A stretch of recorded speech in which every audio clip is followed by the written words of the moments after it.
In today's video, we are going to be solving quadratic equations by factoring. In previous videos, we've been factoring, we're learning different forms of factoring, but we've been doing those with expressions. Now, what happens when there's an equal sign added to it? That's when we call that an equation. There's an equal sign, it's equal to something. There's a result that we kind of are expecting from factoring. Right? So there's an equal sign, there's a zero, so we want it, it's an equation now. And so we're going to be solving quadratic equations by factoring. So we're just going to get straight into an example because I find that explaining stuff prior just doesn't make sense until we actually do an example so you can actually physically see what we're doing. So let's say we have a plus 4, a minus 6 equals 0. Remember, we have an equal sign now, so it's an equation. And one of the things that we need to know is that the equal sign, the opposite sign right here, must equal 0. If it's not equal to 0, make it equal to 0. We're going to get examples like that, but you can make it equal to 0. So to solve this, again, we're going to make both brackets equal to 0. So we're going to make a plus 4 equal to 0. We're going to make a minus 6 equal to 0 as well, right? It looks like a 9, but it's actually a minus 6 equal to 0. And now once we do this, we can kind of use algebra to solve it.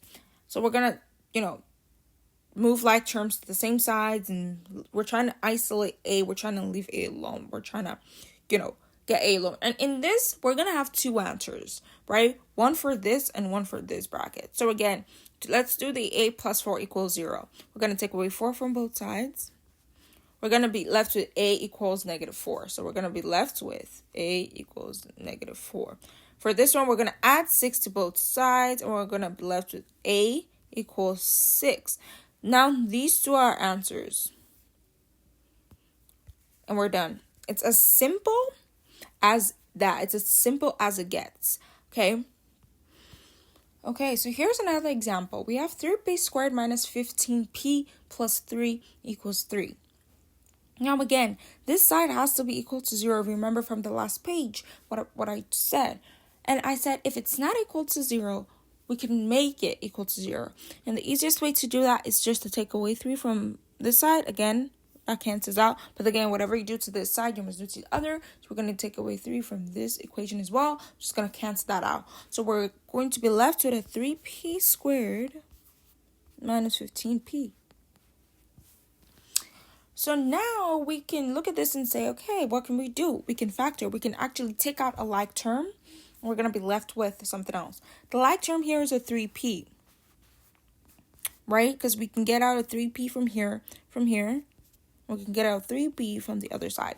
So we have 3p, and it's going to be left with p minus 5, right? Because when you're taking something out from something, you're pretty much dividing it by it. So I divide 15p by 3p, I'm going to get a 5. The p is going to cancel out, and 15 divided by 3 is 5.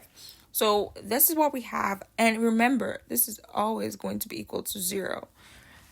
So now we can then say, okay, this side is equal to 0. We can do what we've been learning, right? And we could make both sides equal to 0. So we're going to make 3p equal to 0. I'm going to make p minus 5 equal to 0. And again, we're trying to get p by itself. So to do this part, I'm just going to bring it up here. 3p equals 0. Divide both sides by 3, right? So we're going to have 3p. So p is going to be equal to 0 because whatever you divide by 0 is a 0. Then we're going to do this one.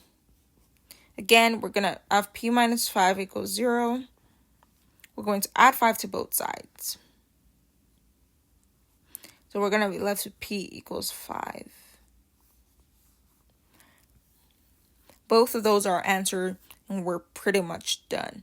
Now we can check our work, right? If you're stuck or confused and you want to check, please check. I really do advise for people to check if you have time, but it is something that you should get in the habit of doing is checking your work, because it really gives you an assurance.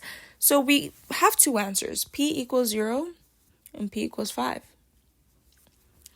Now we're going to take that and plug it back into our equation, right? We're going to take the 0, so we have 3P, P. We're going to take 0 and plug it back to the first P, so we have 3 times 0. We're going to take 5 and plug it back to the second P. Remember, this is equal to 0. The aim is for this, your left side, to be equal to your right side. So 3 times 0 is 0, and 5 minus 5 is 0. Again, when you multiply those, it's 0. So 0 is going to be equal to 0. So you know that this is right. The aim is, even when you just plug one of this back into the equation, you should get 0. So if I just decided, you know what, I'm going to make 5 equals 0. I'm going to just put the 5 in for the p's. Though this side is going to give me a 15, but the other side is going to give me a 0. So again, it's going to give me 0 equals 0. I can plug back the 0 for the p's, and I'm getting the right answer. It is advisable, though, that you plug the ideal p into the ideal bracket. So that is it for today's video. I will see you guys in the next video. Bye.